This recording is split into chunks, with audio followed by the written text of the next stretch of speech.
So video games are everywhere, right? They're on your computer, your TV, your phone, your watch could even have games on it. And they're extremely popular. I mean, just look at the view count on some YouTube videos. So what if I told you there was a way to play games and you could raise money to help children's hospitals? Well, there's an organization that does just that, called ExtraLife. So when I was given the opportunity to make this film, I wanted to learn more so that I could share it with you. So I met up with a local ExtraLife team to learn more about this organization. My name is Troy Cleland. I have been, last year was my 5th year. This will be my 6th year. I'm actually the co-captain of the nerdery team here in Minnesota, and I'm also the guild president of the Twin Cities chapter of ExtraLife. My name is Jack Gardner. I work.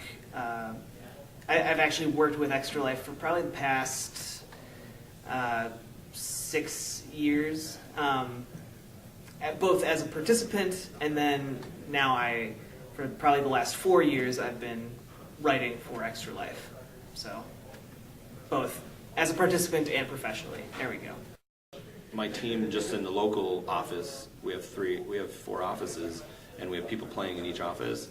But in the local office here in Minnesota, we actually have about 70 to 80 people.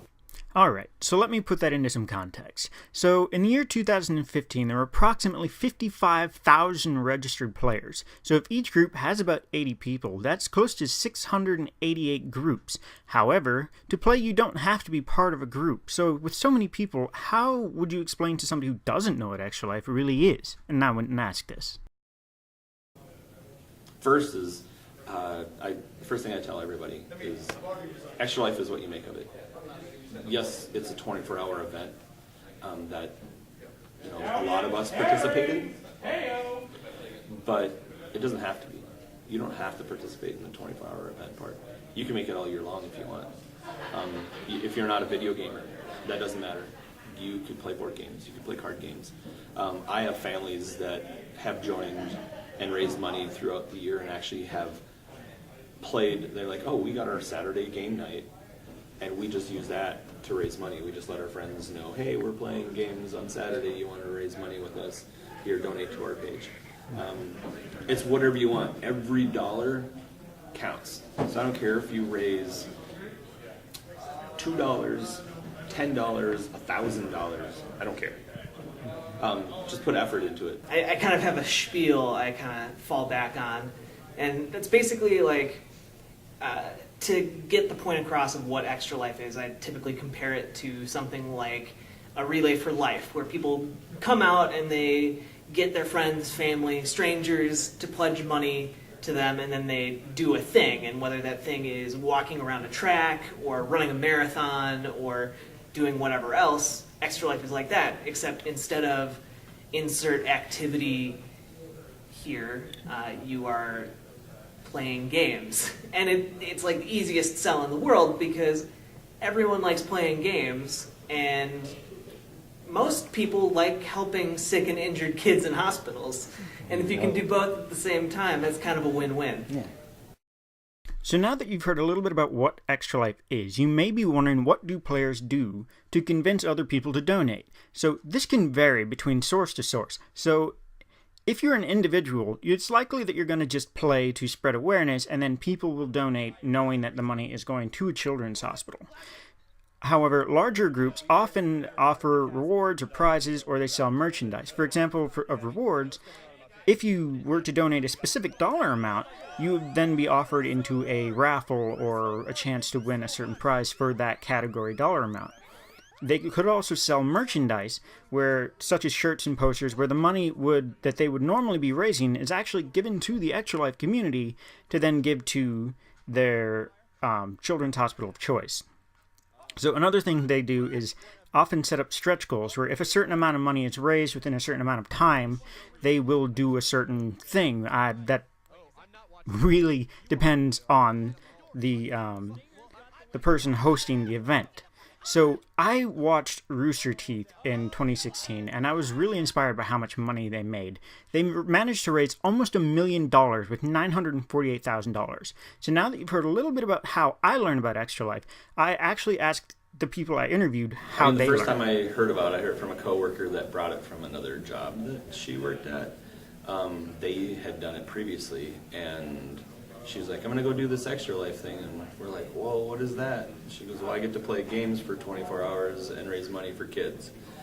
And all of us were like, how do we sign up? It was too late that year, that was 2011. So 2012, we decided to jump together with a bunch of people I work with, made a team of 12 people, and started playing. Really didn't, when the first year I got into it, I really didn't know what we were getting into. I knew I was gaming for 24 hours, and we're like, okay, we're raising money for kids, what is all this about? And started digging into it, and after the first year, I think it really sunk in. We got a tour of Gillette. We got to talk to our community manager. I got connected with the Twin Cities Guild that year, and started just participating in the community and realized, this is actually a gigantic, amazing community. It started grassroots with a small group of people, and is now, hundreds of thousands of people across the country, right? Tens of thousands, and we raise millions of dollars every year. And it goes directly to the CMN hospital of your choice. So Troy mentioned a little bit about the beginning of ExtraLife, and I want to take this moment to actually explain the history of ExtraLife. So ExtraLife was formed in 2008 to honor a child patient who was suffering from leukemia. So the Sarcastic Gamer podcast was actually a big help in this by getting their community involved to raise money and send gifts and video games to this patient, where they managed to raise approximately $302,000. In the years since, ExtraLife has expanded and been able to raise more money for more children's hospitals across the country. So I've become interested in how this awareness has been spread through the community as it is. So I actually went to a convention where they were spreading awareness to visit their booth. A few questions I would have is how long does it normally take to set up and organize something like this? Yeah, to be a part of something like this.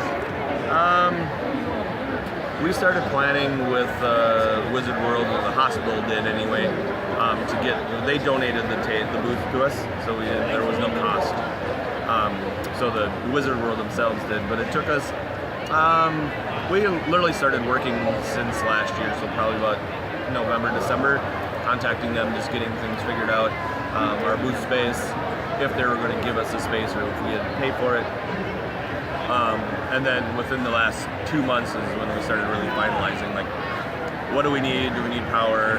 We had about 2 or 3 meetings the guild did to get together and figure out, okay, what do we want to do in the booth? Obviously, we have our information at the table with the pens and stickers with our hashtag on it, and sign up information and information about Gillette. But we need to figure out, okay, what's the hook that we need, the catch that we have to bring people in. And every con's a little bit different. Like this one, we have to work a little bit harder to get people in because there is so much here. So we brought the Switch, so that's pretty new, especially with Mario Kart just coming out. So we had that, and we got that all finalized. Basically, about up to a week ago, we finally got the bingo cards figured out. So it's an ongoing, ever evolving, because every year our booth is different. It's not the same that we did in past years. Last year we didn't do a lot, and we saw the hit that we had the year before. We had the Oculus Rift. So you try different things, what's new, what's innovative to keep people going and coming in and asking questions. That's when, once we get them into the booth, that's when we can start talking about, what ExtraLife's about. Okay. So, how many events do you think you go to in a year? We try to focus on 4 main events every year. But we also do smaller things too, so we'll do community outreach amongst the various game stores in town, hanging out with the gamers, the tabletop gamers, basically the people we're trying to attract. So we'll go out and do those. Those are smaller attempts, but those are more a consistent, continuous thing, just for the simple fact that those are the people that we're always going to be interacting with on a regular basis. Once I told them what I was doing, the ExtraLife team helped me arrange a meeting with a representative from a local children's hospital so that I could hear about ExtraLife from their perspective.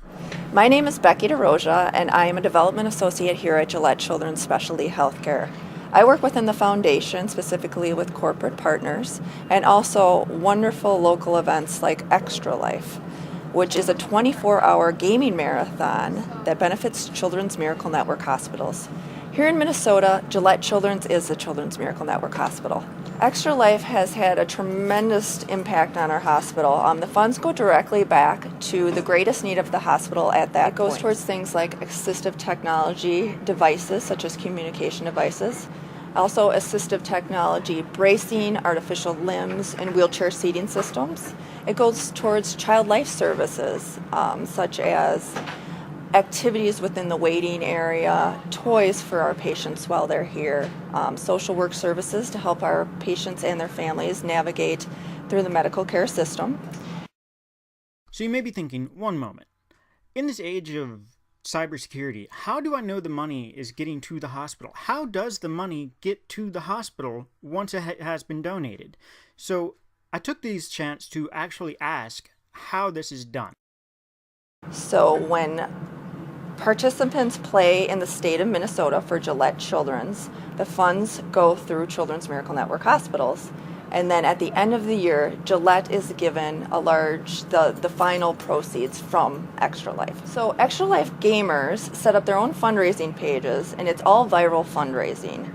So they network with their family and friends, and their family and friends can go right online and make a donation, all the way up through game day and through the end of the year. So this year's event is November 7th, so gamers have until December 31st, 2017 to continue to raise money. Since 2011, ExtraLife has raised over $678,000 for the patients here at Gillette Children's.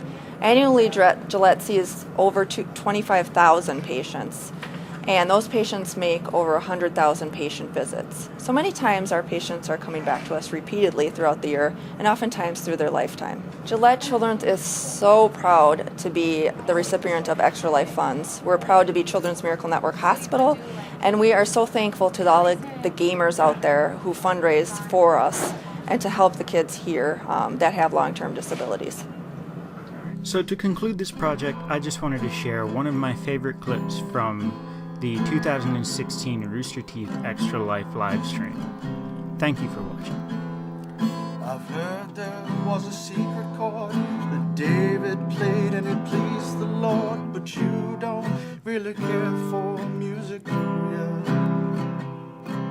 It goes like this: the fourth, the fifth, the minor fall, the major lift, the barefoot king composing hallelujah. Hallelujah, hallelujah, hallelujah, hallelujah.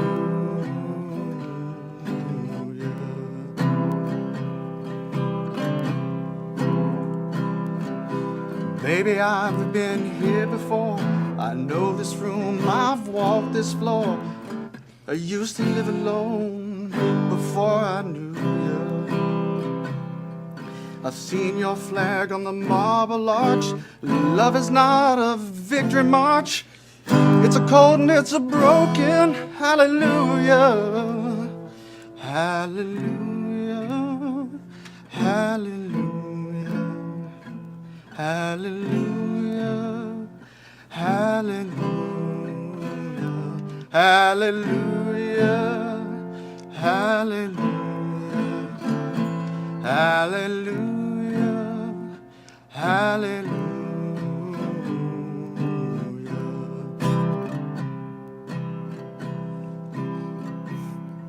I did my best, it wasn't much.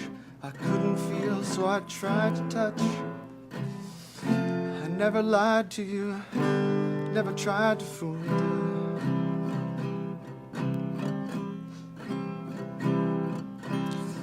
It's not a cry that's in the night. It's not someone who's seen the light. It's a cold and it's a broken hallelujah. Hallelujah. hallelujah, hallelujah, hallelujah, hallelujah, hallelujah, hallelujah.